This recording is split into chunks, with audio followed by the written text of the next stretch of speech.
Hello students, मैं श्यामेन sir.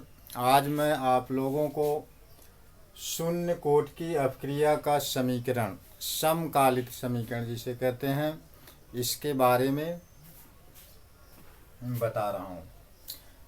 तो शून्य कोटि की अपक्रिया होता क्या है? वह अपक्रिया जिसमें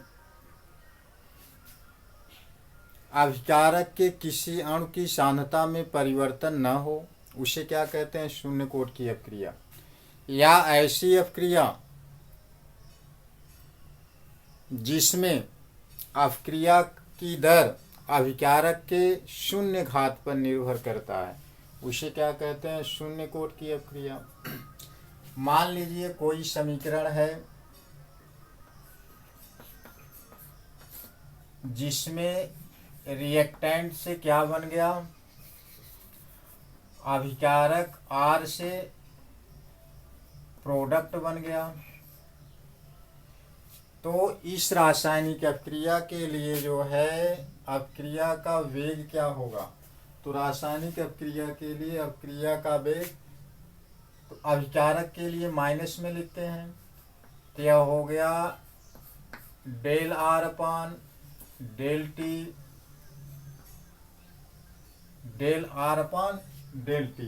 तो यह del R upon del T किसके बराबर हो जाएगा? कांस्टेंट के बराबर, नियतांक के बराबर। तो पक्षांतर कर दिए, del R is equal to K into del T हो गया। अब इस समीकरण एक का, तो यह जो समीकरण एक हमारा बना, इसे जो है अवकलित समीकरण, अवकलन समीकरण कहते हैं।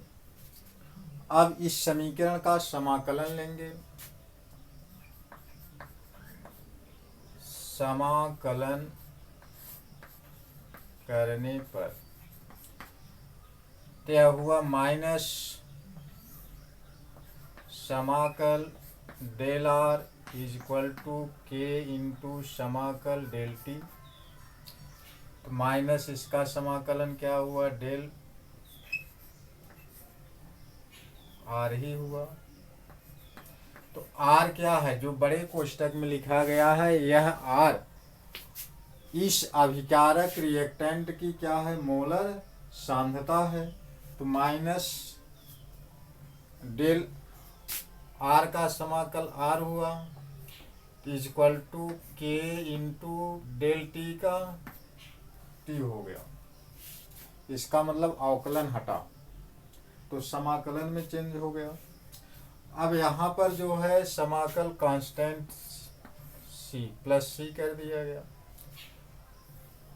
तो इसमें जो है C क्या है? समाकलन स्थिरांक, समाकलन स्थिरांक। तो यह हमारा सेकेंड समीकरण बन गया। यदि जब अपक्रिया प्रारंभ में स्टार्ट होती है उस समय समय जीरो रहता है, तो यह किस पर हुआ? टी समय पर समीकरण बना। यदि टी इक्वल टू जीरो है, यदि टी इक्वल टू जीरो, तो यह अभिकारक की जो मोलर सांद्रता है आर टी इक्वल टू किसके बराबर हो जाएगा? आर जीरो के बराबर हो जाएगा। तो टी के स्थान पे जीरो रख देंगे। इसका मान समीकरण 2 में रख रहे हैं। समीकरण 2 से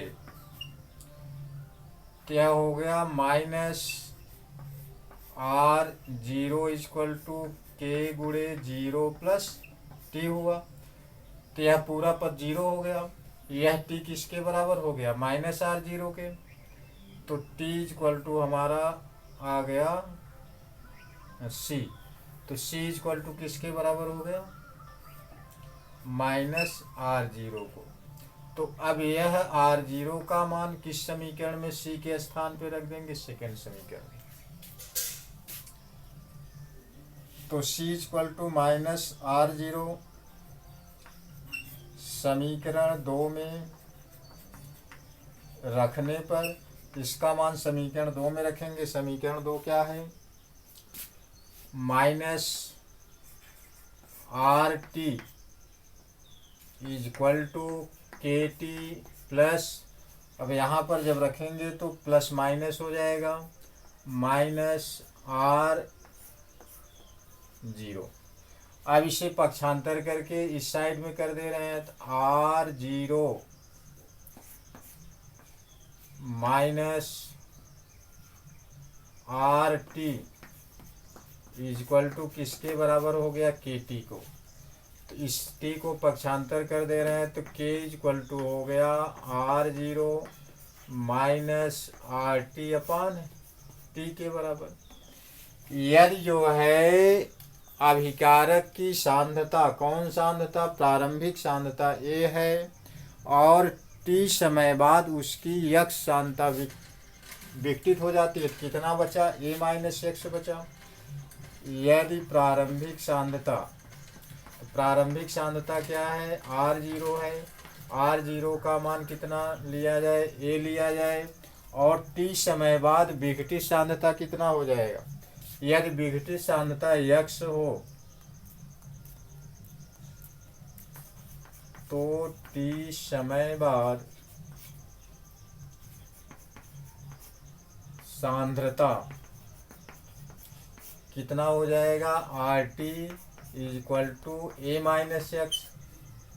तो शेष मात्रा हो गया, यक्स क्या है? विघटित मात्रा है, तो इसका मान इसमें रख देंगे, तो K is equal to a minus x upon t हुआ। तो के इज इक्वल टू हो गया a minus a plus x upon t, तो इसमें ए से कैंसिल हो गया, तो K is equal to x upon t. तो यहाँ पर जो है एक्स क्या है? विघटित मात्रा है, टी क्या है? विघटित होने में लगा समय है,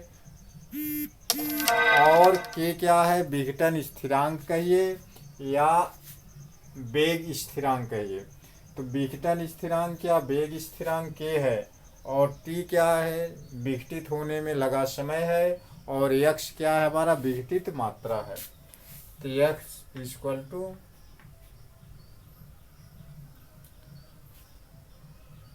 अभिकारक ए की जो मात्रा समाप्त हुआ है, या इस प्रकार लिख लो, विघटित मात्रा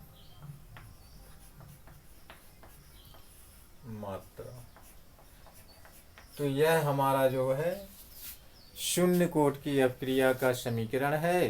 तो इसमें जो है अभिकारक की कोई मात्रा नहीं आया है, इसलिए तो यह अपक्रिया दर्शाता है कि शून्य कोट की अपक्रिया जो है अभिकारक के किसी भाग पर निर्भर नहीं करता है, अर्थात जो है उसके किसी अणु के सांद्रता में परिवर्तन नहीं होता है, जिससे उसका वेग या अपक्रिया की दर अभिकारक की सांद्रता के शून्य घात पर निर्भर करता है। तो आज के वीडियो में बस इतना ही। अगले वीडियो में अगले टॉपिक के बारे में चर्चा करेंगे।